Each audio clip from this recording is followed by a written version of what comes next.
মনে করি ভাই, মনে করি যে জাতীয় রাজস্ব বোর্ড এবং সরকার রিক্সার পক্ষে এই কাজ করতেছে। কেন বাইকারদের উপর যত জুলুম, বাইকাররা কি চোর না ডাকাত? ঢাকা শহরে বাইকারদের জন্য অনেক রাস্তা বন্ধ করে দিয়েছে, এলিভেটেড এক্সপ্রেস বন্ধ বাইকারদের জন্য। কেন বাইকারদের জন্য এলিভেটেড এক্সপ্রেস বন্ধ থাকবে কেন?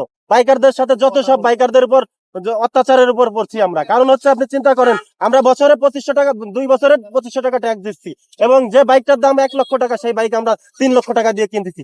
এরপরে এই যে বাড়তি কর 5,000 টাকা, 5,000 টাকা বছরে। আমি একজন বেকার, আমি 5,000 টাকা কিভাবে দেবো?